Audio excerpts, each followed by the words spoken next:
Ta parole est une lampe à mes pieds, une lumière sur mon sentier. Psaume 119, verset 105. La méditation.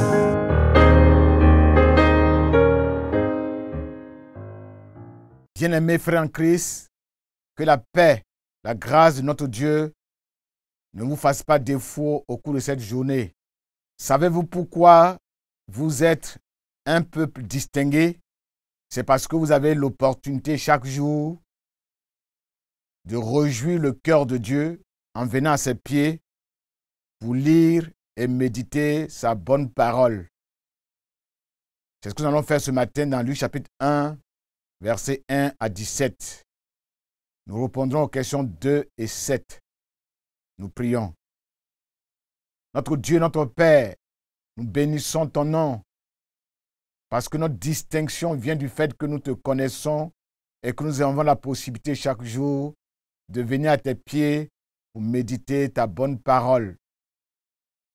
Nous te bénissons pour ce privilège. Nous te bénissons parce que toi qui nous as donné cette parole, tu nous as aussi donné ton bon esprit afin de nous éclairer, afin que nous découvrions les vérités qui sont contenues dans ta parole, que nous puissions les appliquer pour vivre une vie heureuse sur cette terre.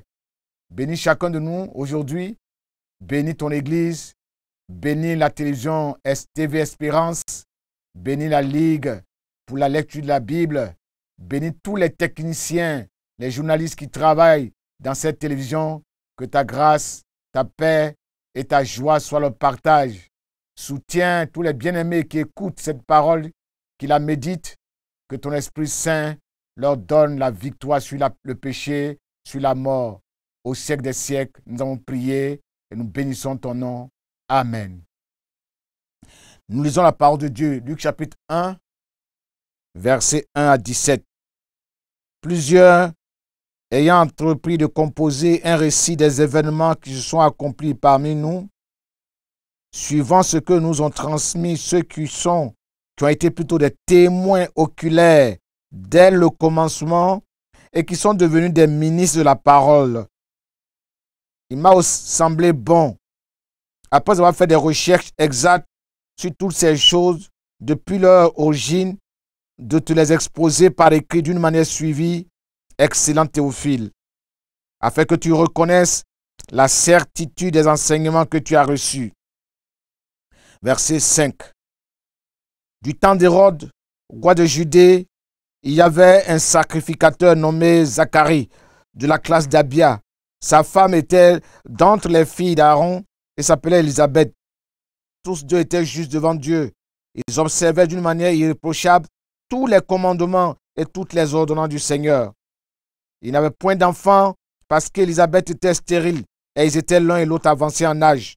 Or, pendant qu'ils s'acquittaient de ses fonctions devant Dieu, selon le tour de sa classe, il fut appelé par le sort, d'après la règle du sacerdoce, à entrer dans le temple du Seigneur pour offrir le parfum. Toute la multitude de peuple était dehors en prière à l'heure du parfum. Verset 11. Alors un ange du Seigneur apparut à Zacharie et se tint debout à droite de l'autel des parfums. Zacharie fut troublé en le voyant et la frayeur s'empara de lui. Mais l'ange lui dit, ne crains point, Zacharie, car ta prière a été exaucée. Ta femme, Élisabeth, t'enfantera un fils et tu lui donneras le nom de Jean. Verset 14. Il sera pour toi un sujet de joie et d'allégresse et plusieurs se réjouiront de sa naissance, car il sera un grand devant le Seigneur. Il ne boira ni vin, ni liqueur, ni ivrogne, et sera rempli du Saint-Esprit dès le sein de sa maman, de sa mère. Il ramènera plusieurs des fils d'Israël au Seigneur leur Dieu. Il marchera devant Dieu avec l'esprit et la puissance de lui, pour ramener les cœurs des pères vers les enfants et les rebelles à la sagesse des justes, afin de préparer au Seigneur un peuple bien disposé. La question numéro 2 va nous permettre d'entrer dans notre texte afin de faire ressortir tous les aspects concernant Dieu, le Père, son caractère, ses actions, sur Dieu le Fils, sur Dieu le Saint-Esprit, sur Dieu le Père. Nous voyons dans ce texte que Dieu choisit des hommes, des femmes, pour être des serviteurs de sa parole, pour témoigner de ce qu'il est. C'est ce que Luc fait dans ce chapitre. Au verset 2, il parle de Théophile. Ce nom qui signifie aimé de Dieu, ami de Dieu, celui qui aime Dieu. En effet, Dieu aime tout le monde. Sa parole, la bonne nouvelle, est venue pour toutes les nations, pour toutes les couches sociales. Les jeunes, les hommes, les femmes, les vieillards, les riches, les pauvres, les grands, les petits, sont tous concernés par cette bonne nouvelle. C'est la marque de l'amour de Dieu. Donc la Bible dit que Dieu a tellement aimé ce monde, il a donné son Fils, afin que quiconque, n'importe qui croit en lui ne périsse point, mais qu'il ait la vie éternelle. Au verset 5, il y a plusieurs personnages qui sont cités. Et la signification de leur nom nous permet de comprendre beaucoup de choses sur Dieu. D'abord, Zacharie. Il signifie Dieu se souvient. Oui, Dieu n'oublie jamais. Il se souvient de ses enfants. Il était de la classe d'Abigaël, qui signifie mon père est Yahvé, celui qui sait toutes choses. Et sa femme s'appelait Élisabeth, qui signifie Dieu est ma demeure, Dieu est ma promesse. Et le nom de Jean signifie la grâce de Dieu. Jéhovah fait grâce. Au verset 6, nous constatons que toutes les lois, les commandements qui régissent les rapports entre les êtres humains ont été conçus par le bon Dieu pour nous permettre de vivre en paix entre nous, pour nous permettre de vivre en paix avec nos nations, pour nous permettre de vivre une vie irréprochable qui ne lèse pas le droit des autres. Au verset 8, Zacharie assurait son service devant Dieu, sous le regard de Dieu, conformément aux prescriptions de Dieu, dans son sanctuaire, dans sa présence, dans la communion avec lui.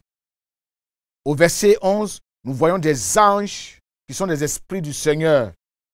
Ils sont chargés de porter, de transmettre les messages de Dieu à son peuple, les bénédictions de Dieu à son peuple. L'ange dit à Zacharie, n'aie pas peur, Dieu a entendu tes prières. Oui, Dieu console, il fortifie, il renouvelle, il restaure, il donne du courage à ses enfants. Dieu est incomparable par rapport aux idoles. Les idoles ne sont pas sympathiques, ils ne sont pas compatissants, ils n'entendent pas, ils ne voient rien, ils n'entendent pas les cris, les pleurs, les prières de ceux qui s'approchent de lui. Mais notre Dieu, lui, l'entend, puis il agit. Notre Dieu, au verset 16-17, va encore parler. Et il va dire que Jean va ramener les Israélites au Seigneur leur Dieu. Le ministère de la réconciliation avec Dieu est au cœur des préoccupations de Dieu. Dieu a fait de nous des agents, des ambassadeurs de réconciliation pour faire en sorte que les païens qui ne connaissent pas Dieu reviennent à lui. Parce que Dieu veut mettre sur pied un peuple, une armée qui lui appartient de façon exclusive. Qu'est-ce que nous apprenons sur Jésus? Verset 10. À l'heure de l'offrande des parfums, le peuple se tenait à l'extérieur pour prier. Ce verset fait référence au ministère de notre Seigneur Jésus-Christ. Il est le seul médiateur entre Dieu et les hommes. Le seul intercesseur que Dieu écoute. C'est seulement à travers Jésus, par Jésus, c'est en son nom seul que nos adorations, nos prières sont exaucées, agréées par Dieu. Nul ne peut aller à Dieu qu'en passant par Jésus-Christ, le Fils de Dieu. Versets 13 à 17, ces 5 versets annoncent la mission de Jean-Baptiste. Il marchera en précurseur de Jésus-Christ. Il va le précéder pour préparer sa venue, pour annoncer les prémices de l'évangile de réconciliation, pour préparer le cœur du peuple, un peu bien disposé à accepter le Seigneur, le roi des rois. Il est venu pour annoncer que Jésus arrive pour mettre fin à l'économie de la loi, des rites, et apporter une nouvelle économie, une nouvelle alliance basée sur la grâce, qui est Jésus lui-même. Qu'est-ce que nous apprenons sur le Saint-Esprit? Verset 15. Jean était rempli du Saint-Esprit dès avant sa naissance, dans le sein maternel. Chaque fois que Dieu confie une mission spéciale, délicate, de rupture avec l'ordre ancien à un de ses serviteurs, il le remplit de force, il le remplit d'autorité pour affronter les difficultés. C'est pourquoi Jésus disait à ses disciples, attendez à Jérusalem, je vous enverrai le Saint-Esprit. pour que vous soyez des vrais témoins, des témoins puissants. Verset 17, c'est le même esprit qui avait rempli le prophète Élie. Un esprit de zèle pour renverser l'idolâtrie, pour rétablir l'ordre de Dieu, l'autel de Dieu et ramener le cœur des enfants de Dieu vers le seul Père. Cet esprit aussi avait rempli Élie pour lui permettre d'assurer son ministère avec sagesse, avec détermination et avec fermeté. Question numéro 7. Quelles sont les vérités spirituelles que je peux tirer de ce texte? Versets 1 à 4. Plusieurs témoins oculaires sont devenus serviteurs de la parole de Dieu. Ce qu'ils ont entendu là, ils ont accepté de rédiger des écrits là-dessus et de partager ces écrits avec les autres. Jean confirme cette pensée dans Jean 24, 24. C'est le même disciple Jean qui rapporte par écrit les faits parce qu'il en a été témoin. Et chacun parmi nous sait que son témoignage est conforme à la vérité. Bien-aimé, la fiabilité, l'intégrité, la véracité de l'évangile que nous connaissons, la bonne nouvelle, les faits qui ont été racontés sur Jésus reposent sur 4 éléments, 4 piliers. Ces événements n'ont pas été inventés par des étrangers un siècle après leur survenue. Ils ont été écrits par des témoins oculaires, audacieux, téméraires. C'est les disciples, Jésus eux-mêmes, ce qu'ils ont vu, ce qu'ils ont entendu, ce qu'ils ont touché, ce qu'ils ont senti, ce qu'ils ont expérimenté. C'est ça qu'ils racontent. Et ils ont accepté même de mourir pour leurs convictions. Leurs témoignages concordent. Ils sont cohérents grâce aux détails qu'ils apportent sur la vie de Jésus. Même les écrits d'anciens historiens comme Flavius, Joseph, Tacite, Eusèbe, Polycarpe, des preuves archéologiques abondantes viennent confirmer les faits racontés au sujet de notre Sauveur Jésus-Christ.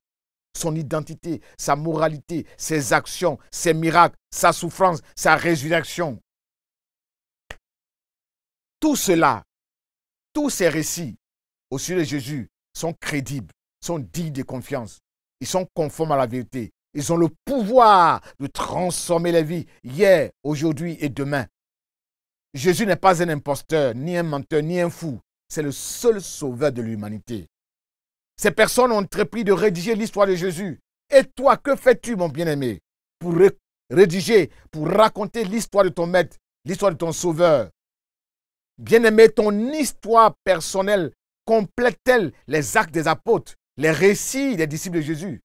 Chaque fois que tu es le sel et la lumière de ce monde et que tu reprends la bonne odeur de Jésus autour de toi, tu es en train de rédiger une lettre de Jésus-Christ lue par les hommes. Verset 3. La vie de Jésus, son histoire sont tellement sérieuses, sont tellement importantes, attirantes, captivantes, dignes d'être partagées, dignes d'être rencontrées que le docteur Luc, lui aussi, à la suite des témoins oculaires des disciples, a décidé de les exposer à son tour par écrit. Il n'a pas été négligé dans son travail, car son œuvre est pour le roi des rois. L'excellence était le fondement de son action, de ses recherches. Il a fait un travail méticuleux, précis, minutieux. Il est remonté à l'origine des choses en faisant une enquête exacte. Comme les chrétiens de Béret, il a étudié, il a examiné de près ce qu'il a reçu. Il a vérifié soigneusement l'exactitude des informations qu'il a reçues au sujet de Jésus, son maître. Il a fait un triage. Il a fait des comparaisons pour retenir seulement ce qui est vrai avant de les exposer par ordre, avec ordre plutôt. Au verset 6 à 7, on voit Zacharie et Élisabeth, ce couple est l'image de ce que Israël, sous la loi, pouvait produire de meilleur. Ils étaient justes, ils marchaient selon les commandements de Dieu. Ils étaient sans reproche, mais ils étaient incapables d'hériter les promesses, les bénédictions de notre Dieu. Ils étaient stériles. Ce couple était stérile, sans enfants.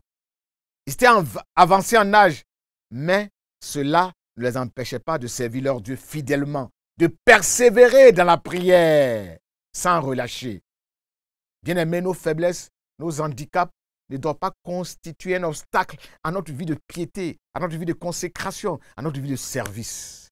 Nos faiblesses, au contraire, nos handicaps sont pour notre grand Dieu des opportunités pour faire éclater sa gloire, pour confondre la sagesse des hommes. Zacharie et sa femme étaient justes devant Dieu.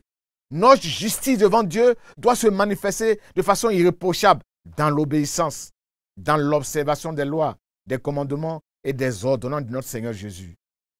Verset 8. Pendant que Zacharie s'acquittait de son service, Dieu lui apparaît. Dieu se fait voir, bien-aimé. Dieu apparaît dans notre vie. Dieu parle, Dieu bouge, Dieu agit, Dieu travaille avec nous. Si et seulement si nous sommes actifs, si nous sommes en action, si nous sommes en mouvement, si nous sommes occupés à faire quelque chose. Dieu ne travaille pas avec les inactifs. Dieu ne travaille pas avec les paresseux. Dieu ne travaille pas avec les oisifs. Jésus disait, jusqu'à cette heure, mon Père ne cesse d'agir. C'est pourquoi moi aussi j'agis. Mon Père travaille, moi aussi je travaille. Dieu et son Fils ont pris à leur service des gens qui étaient à leur poste de travail. Des gens qui bougeaient. Moïse et David, c'était des bergers. Amos, c'était un berger, un cultivateur de sycomore. Simon, Pierre, son frère, étaient des pêcheurs. Ils pêchaient des poissons. Matthieu était assis à son bureau, agent d'impôt. Or, pendant qu'il s'acquittait de ses fonctions devant Dieu, selon le tour de sa classe. Bien-aimé, mon frère, sais-tu que c'est ta classe, c'est ta promotion, c'est ta génération, c'est ton équipe, c'est ton groupe, c'est ton bureau qui est de service aujourd'hui? C'est votre tour. Où es-tu au moment où Dieu a besoin de tes services? Es-tu à ton poste? Assures-tu ton service devant Dieu comme Zacharie, sans tirer au flanc, sans déserter, sans tricher, sans te dérober? Souviens-toi de David en son temps. Pendant que sa génération était au pouvoir, il a contribué à l'accomplissement du plan de Dieu de ses desseins. Acte 13, verset 17. Évitons de subir la colère de Dieu comme les habitants de Mérose. La Bible dit que maudissez Mérose, dit l'ange de l'Éternel, maudissez ses habitants, quand ils ne viennent pas au secours de l'Éternel, quand Dieu a eu besoin d'eux, dans Juge chapitre 5, verset 23. Dieu aussi a besoin de nos services.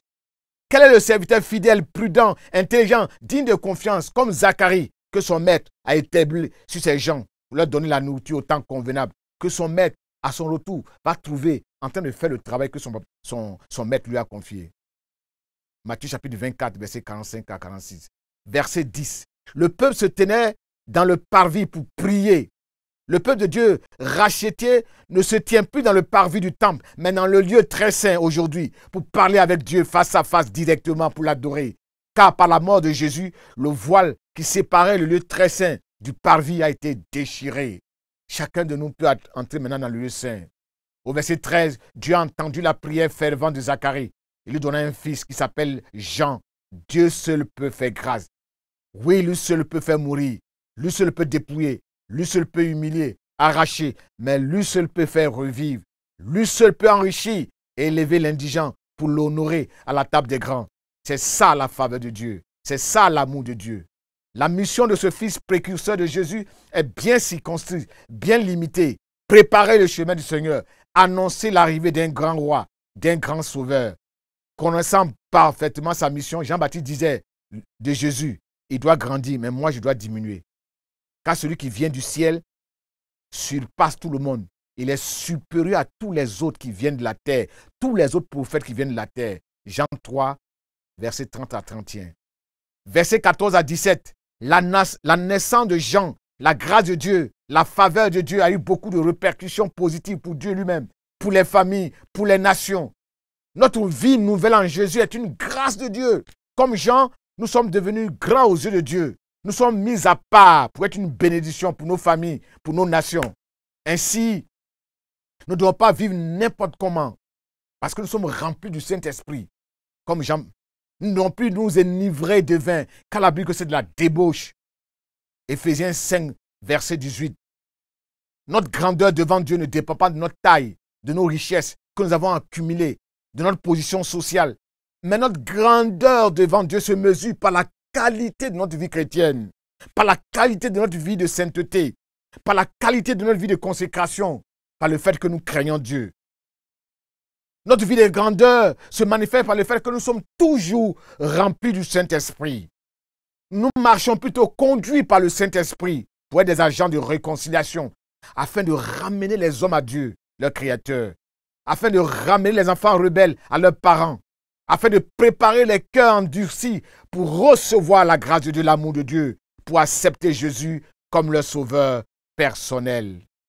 Bien-aimés, que dirons-nous à la fin de notre méditation? Qu'est-ce que nous allons retenir? Nous allons prier afin que la grâce de Dieu, la faveur de Dieu dans notre vie se manifeste par le fait que nous sommes séparés avec les choses charnelles. Nous vivons une vie de sainteté, une vie de sanctification, une vie de consécration à la gloire de Dieu. Parce que le Saint-Esprit opère en nous. Nous laissons le Saint-Esprit opérer en nous avec puissance, comme il a fait avec Élie, comme il a fait avec Jean, pour un ministère de réconciliation au service de Dieu, au service de notre nation, au service de nos familles troublées, dans ce monde troublé.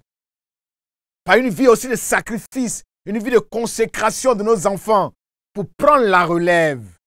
Les parents de Jean-Baptiste l'ont préparé pour prendre la relève du service, parce qu'eux aussi étaient au service de Dieu. Préparons nos enfants pour prendre la relève de la sacrificature, du sacerdoce, pour annoncer les vertus de Dieu, pour être des disciples de Jésus, des serviteurs de Dieu, afin que la race des serviteurs de Dieu ne disparaisse pas sur la terre, mais que le nom de Dieu soit toujours proclamé sur la terre.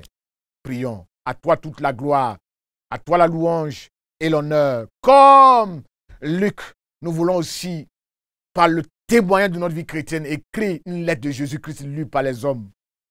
Merci Seigneur de ce que nous ne sommes plus dans le parvis. Nous avons la possibilité de parler avec toi vis-à-vis comme un père. Parce que Christ est mort sur la croix du Calvaire pour nous réconcilier avec toi. Donne-nous en retour d'être des serviteurs de réconciliation, des ambassadeurs de la réconciliation. Afin que par notre prédication, par notre vie chrétienne, nous puissions tirer des hommes et des femmes dans la maison de Dieu pour les réconcilier avec toi. Merci de nous aider à être à ton service comme Zacharie, qui à son tour, autour de sa classe, était de service, il était en train de travailler.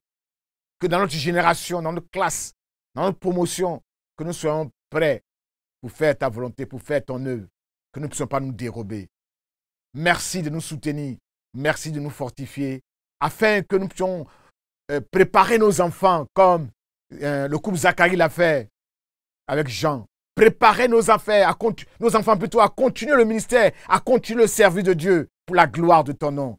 Merci infiniment. À toi toute la gloire, à toi la louange, à toi l'honneur au siècle des siècles. Amen. Ta parole est une lampe à mes pieds, une lumière sur mon sentier. Psaume 119, verset 105. La méditation.